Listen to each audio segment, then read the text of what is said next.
I'm here with international wrestling superstar Tyson Dux. How you doing today, Tyson? Good, man. How are you? I'm good. Good. You've traveled around the world. What stands out to you about Maritime Wrestling when compared to other countries that you've wrestled in? Well, first of all, Maritime Wrestling is kind of near and dear to my heart because I am an East Coast kid. I'm from New Brunswick originally. I'm from a small little community that would never ever see me leave anywhere and do anything except. He just wanted a cameo.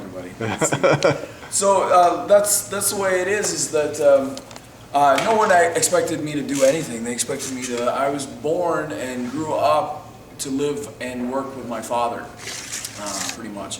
So when it comes to Maritime Wrestling, it has a special place in my heart because this is where I got interested in pro wrestling, is watching Grand Prix wrestling, and that's where it started, right? It was with the Bulldog, and I know that the Acadian Giant, also known as Kurgan, was there. You know what I mean? These guys were like what I grew up on as a kid. So it's neat to come back home because the psychological part of it, the part that people don't get, is that we are a simpler type of people out this way. You know, we fight. When we fight, we really fight. When you drink, you really drink. When you have a good time, you really have a good time. It's old Irish kind of mentality out this way, and it shows in the wrestling and the wrestling fans. They really want something completely different than anywhere else in the world, and you can't get that anywhere, and that's so special. Your thoughts on the current Maritime Wrestling scene? I like it. I like that there's more work for guys out here because as a kid at 18, I had to leave. There was no place for me. New Brunswick and the East Coast areas are known for giants. You know, Peter Smith is a giant. Mike Hughes was a giant man. You know, they're big dudes. I was never a big guy. I had to make my way somewhere else. So I moved away. Now, with the flux of popularity and with people coming in and stuff, it's a totally different game. I'm not saying that it's bad. It's good. It's good that guys get to work and don't have to leave home. They can do it right here. But I'm also, I don't like the way the transition is rolling from that nice, simple style where something meant something and a storyline meant something. I'm not a big fan of it. Now these kids are just looking to come to a show to see a video game. If you want a video game, stay home and play 2K16. If you want to see passion in something more and something smart, then come see like a wrestling show, an indie wrestling show. Your thought on the support of the Maritime Wrestling scene gets from its fans? The support is there, but it has to be worked for. A lot of places don't work for it. A lot of guys don't work for, they try to do something where they bring in names that are to get a cheap, it's not cheap pop, it's kind of a cheap pop though. It's, you bring people in for a flash audience and then they're gone. You got to build your own people. You have to, so when people get fickle, people are fickle. They come in, they see, I've seen everything. I've seen the Samoa Joes. I've seen the Bruce Barber beefcake. I've seen Hacksaw Jim Duggan. There's nothing more to see. And then they get a little fickle and they get off and then they just watch it on TV. Whereas if you build a place and you build your heroes around hometown guys, it's a totally different story. It's a different thing. The only place that's really doing it, in my humble opinion, that I've seen that has been always good has been Red Rock Wrestling. And I'm not saying that against any other promoter or anything that they want to do. It's just that Red Rock has been around for a long time and their crowds never drop. So, proof's in the pudding. Thoughts on the type of work ethic a pro wrestler needs to have, training-wise in the gym and effort getting booked in other places? I think you have to be on the side of crazy. I really do. I think you need to be a little bit insane. I wrestled. I left home. I left everything behind. I didn't have a thing to my name and went up and I ate out of a garbage can. That's embarrassing. That's embarrassing to tell anybody that I stole food from a grocery store, like fruits and whatever I could, and that I ate out of a garbage can when I started out because I had no money. I had no way, and I had to just be at that school all the time. Like, it takes a real different kind of mentality.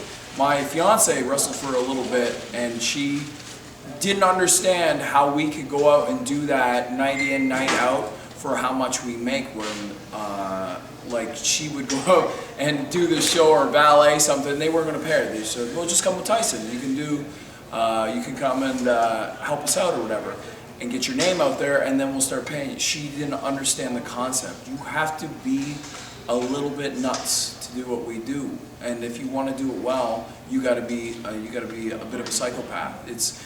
You have to constantly watch, critique, go over, tear down, and build up again. It's non-stop, repetitive motion. That's the side of a crazy person. A crazy person just keeps doing the same thing over and over and over again to get the result that he wants. But most of the time, it takes years to get to the results that you need to get at. So you have to be a little nuts. That's the way you gotta be. If you could put one match on a DVD to show somebody what it is that you do, what match would you choose? It doesn't have to be Maritime Wrestling related, from anywhere you've ever been. One of my matches? Yeah, one of your matches. Oh, one of my matches. The list is long. The list is very long. It's hard to draw, like, pinpoint, because with every match, I take real pride in what I do, and like, I tell stories, and like, people don't understand that wrestling to a professional wrestler is art. It's our art form. It's like a painter goes out and paints, or somebody makes a TV show, or a writer makes a book. How many times do you see a writer write something, like write a novel or a book, and do it every week, week in, week out, something different, something more creative, something outside the box, something inside the box with a little bit of a twist. That's what we do on a daily. You see these guys nowadays, that's why they hire so many guys at WWE, the agents and stuff like that, is they need a massive amount of creativity to fuel the monster that they have. You take indie guys on this level, and you're going out every weekend, say you're a weekend warrior, say you're a little bit more than a weekend warrior, say you're a Thursday, Friday, Saturday, Sunday, and like, I never had the same match twice. I never ever had. I've never even used my same move set more than once. If you watch one match, my match the next week's totally different. Probably that's why I don't have a job no more. Because I just keep changing my offense and changing what I want. Because I always want to strive for something better, a different story, a different kind of art. So if you're in this business, the idea is to create art. I don't want to create a copycat. I'm not a copycat. I take from people that I like, but I don't take it, carbon copy it. I'm trying to implement a little bit of them in me and stuff like that, and that's what it is. They're like the true artist of professional wrestling. They're only on there's a handful of them, like the Shawn Michaels, the Bret Harts, the Mr. Perfects, you know, the Kobashis of Japan, the Misawas of Japan. Like, these people have never had the same match twice. Like, you might have a few spots in there that are similar, so people get involved, but like, really break it down. They really don't have the same thing, and that's the way. That's the point that people should realize, is that with wrestling, these are your Picassos, these are your Michelangelos, Donatellos, and like, these are the great artists of your time that are giving you a little piece of art, a little marble sculpture, or a painting, or a novel. Every time they're performing, you got to really understand that that'll blow your mind if you really think about it. Try coming out. Try doing something creative every weekend. Just do it on Saturday, Sunday. Try whatever you're into. Cupcakes, cooking, baking, whatever you do. Try doing it, and I guarantee you, I've been doing it for 18 years. I've been doing the same thing 18 years. Off track. Got off track, but I would have to say one of my favorite matches of all time, because it's not just one of those matches that I really, really wanted to have, but it had everything that was perfect in a night. Is like, everything has to be right. Like, the attendance has to be right. The fans have got to be into it. You got to feel, you know how they say electricity in the air? There is such a thing. It is not a myth. There is electricity in the air. When you get people and there's a buzz, you can feel it. And I guess that would be me wrestling Ty Dillinger now, Sean Spears at the time, for me, our company, Border City, Scott Moore in Windsor. And like, everything was so on point that night that I sent that match away to WWE, and they sent me down to NXT for a tryout. And then the weeks after, I've seen little bits and chunks of my art on TV. So you know what I mean? That says a lot. I take real pride in that one. That's probably one of my favorites of all time. Speaking of WWE NXT, they opened up a WWE Performance Center there not too long ago. If that was around when you started, would you have chosen to go that route? Oh yeah, definitely. Like I was 36 when I did my tryout with NXT, and I was the only man standing after drills. I was the only guy that was standing. Everybody else was passed out on the floor, and I had a torn hamstring. I had a torn hamstring that was braced underneath my shorts with a big tensor, like the size from my knee right up to the top of my leg. I had this big thing on, and I had icy hot, and I sat on ice every night, and just to keep the swelling down and just to keep going. And I guarantee, the only person that really noticed that was William Regal, who came up to me and nudged me when everybody else was laying down, when we were told that, hey, they're always watching, there's cameras everywhere. I'm the only guy standing, waiting for the next drill. Everybody else is laying down. And he comes over and he says, hey, this is what you live for, right? This is it. Like, if you were here, this would be the place for you. I'm like, this is the only place I want to be. You know, this is where I'm at. Unfortunately, the rules WWE have decreed at the moment is that unless you have a big giant name, the cutoff is the age of 30. So being 36, even with a lot of coaches protesting and saying, he's a little bit different than other people, we should really consider him. I had people go to bat for me. It was made me smile to know that my peers that I enjoy, like the Fit Finleys, the William Regals, the Eva, the DeMonts, the Robbie Brookside was there. God, there's nobody on this planet that works like Fit Finley and Robbie Brookside. And those guys said, they were the ones that saying this kid needs something. But that's just the way it is, man. Life is comedy, life is tragedy, and they both work in the same realm. That's why you have the two masks. So it's just one of those things. You got to laugh at it. If you don't, you'll lose your mind.